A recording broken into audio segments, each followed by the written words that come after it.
តួប្រុសរបស់យើងគឺនៅភព Blue Star ហើយគាត់មានឈ្មោះថា Fang Yi ហើយយប់មួយគាត់បានភ្ញាក់ពីគេងមានអារម្មណ៍ថាចម្លែកខ្លាំងមែនទែនហើយក៏ឃើញលំហ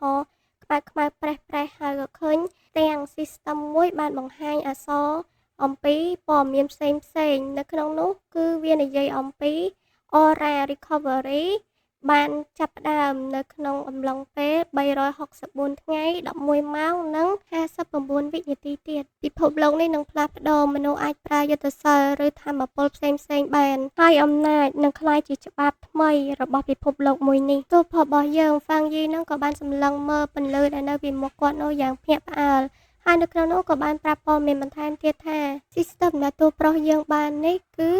អាចធ្វើឲ្យតួប្រុសយើងរៀនសិលវិជ្ជាឬថាមពល skill ផ្សេងដោយគ្រាន់តែប៉ះតែប៉ុណ្ណោះហើយនៅក្រោមប្រអប់ក៏បានបញ្ជាក់ថាតួប្រុសគឺអត់ទាន់មាន skill អ្វីឡើយតួប្រុសយើងក៏បានយកដៃទៅប៉ះហើយក៏ធ្លុះទៅមួយចំហៀងទៀតធ្វើឲ្យតួប្រុសយើងភ្ញាក់ខ្លាំងមែនទែនពេលនោះមានក្បាលបិសាចដ៏ធំមួយបានហាមាត់យ៉ាងធំចង់ខាំគាត់បានមើលទៅក្នុងមាត់របស់បិសាចនោះក៏ឃើញមនុស្សម្នាក់ក្នុងនោះគឺជាគាត់ហើយពេលនោះគាត់ក៏បានចាំពីជីវិតមុនតែគាត់គ្រាន់តែជាមនុស្សធម្មតាហើយមនុស្សជាច្រើនលានអ្នកទៀតនៅលើផែនដីនេះហ្វាំងយីពិតជារន្ធត់ខ្លាំងណាស់ពេលបានឃើញទស្សនភាពមួយនឹងហើយការចងចាំនៃជីវិតចាស់របស់គាត់ក៏បានលេចឡើងគឺ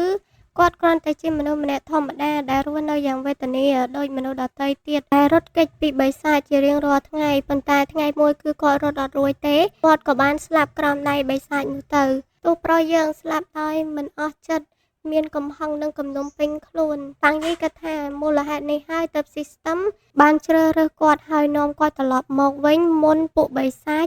កើតមួយឆ្នាំអញ្ចឹងហើយនៅពេលនេះមនុស្សភាគច្រើនមិនទាន់ដឹងអ្វីទាំងអស់អំពីគ្រោះមហន្តរាយកំពុងមកដល់តួប្រុសរបស់យើងក៏បានប៉ះពន្លឺ system នឹងទៅដើម្បីទទួលយកថាមពលមួយនឹងអញ្ចឹងហើយតួប្រុសរបស់យើងបានសម្រេចចិត្តថាគាត់នឹងស្វែងរកថាមពលដ៏ខ្លាំងក្លានិង skill ផ្សេង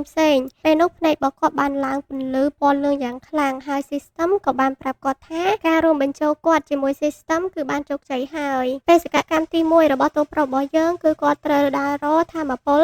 និង skill ដែលអាចធ្វើឲ្យគាត់ខ្លាំងហើយការពារពិភពលោកមួយនេះបាននៅព្រឹកបន្ទាប់ព័ត៌មានទូទាំងទីក្រុងចាប់ផ្ដើមផ្សាយអំពីបាតុភូតចម្លែកគឺមនុស្សជាតិអាចកំពុងប្រឈមនឹងវិបត្តិដែលមិនធ្លាប់មានពីមុនមកមនុស្សគ្រប់គ្នាមានការភ្ញាក់ផ្អើលខ្លាំងណាស់លើកលែងតែតួប្រុសយើងទេតួប្រុសរបស់យើងក៏លើកទូរស័ព្ទយកមកមើលឃើញសារដាក់ទឿនជាច្រើនរបស់រដ្ឋាភិបាលទៅដល់ប្រជាជនឲ្យមានការប្រុងប្រយ័ត្នដោយសារតែមានព្រឹត្តិការណ៍មិនប្រក្រតីជាច្រើនកើតឡើងនៅប៉ុន្មានថ្ងៃនេះ